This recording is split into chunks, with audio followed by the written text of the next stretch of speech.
Hello everyone, today we will make a simple review of Trump's talking speech about Juneteenth. While watching, don't forget to subscribe to my channel and clicking like if you like this video. So let's begin.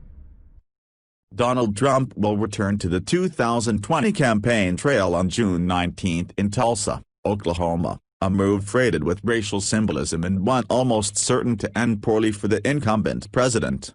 The selection of Tulsa as the place where Trump returns to the stump and the date on which he is choosing to do it both suggest that Trump's long whispered about race speech, in the wake of ongoing protests and unrest following the death of George Floyd, will happen next Friday, and at a campaign rally no less. Tulsa was the site of one of the most vicious acts of racial violence in American history when, in 1921, a mob of white people attacked a section of the city known as Greenwood or Black Wall Street and murdered hundreds of African Americans.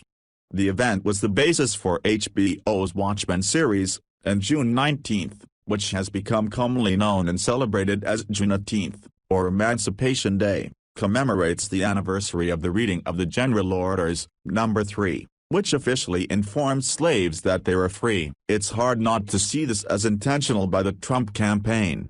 While Oklahoma has no set limit on group gatherings, it's not a swing state, so there's no other obvious reason, other than to address racial issues, that Trump would stage his first rally in the state, and Tulsa particularly. And Trump could have done the rally on lots of days, 364 of them actually, that don't commemorate the emancipation of slaves. The African American community is very near and dear to his heart, said White House Press Secretary Kayleigh McEnany on Thursday of Trump's planned Tulsa rally on Juneteenth. He's working on rectifying injustices. So it's a meaningful day to him, and it's a day where wants to share some of the progress that's been made as we look forward and more that needs to be done. This, seems like a very bad idea.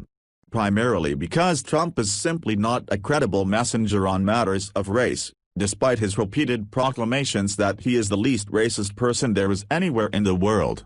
Trump's life, and his presidency, are littered with examples of him weaponizing race for his own personal or political benefit.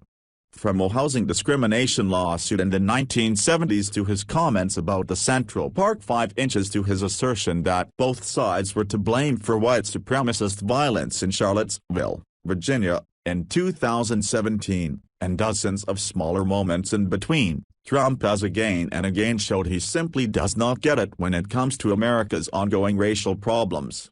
Or, seen through another lens, that he gets it all too well. And, African Americans, judging by the data, are done with Trump. In a CNN national poll released earlier this week, 88% of black voters said they disapproved of the job Trump is doing in office. 91% disapproved of how he is handling race relations. And 88% said they would vote for Biden over Trump in a hypothetical general election matchup. Now, it's possible that the intended audience for this Tulsa rally isn't actually African Americans but rather white women, particularly those who live in the suburbs, who have badly soured on Trump, and who see his handling of the Floyd protests as a sort of final straw. In giving a race speech, Trump and his team may well be aiming to bring some of those voters back around, but again, the data suggests that Trump is just too damaged a messenger on race to convince almost anyone that he is committed to working toward equality in this country.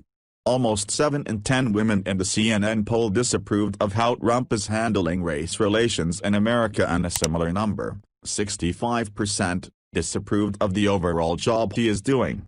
Because of everything he has said and done in his life on race and racial issues, Trump lacks credibility to give a speech like the one he appears ready to deliver next Friday night.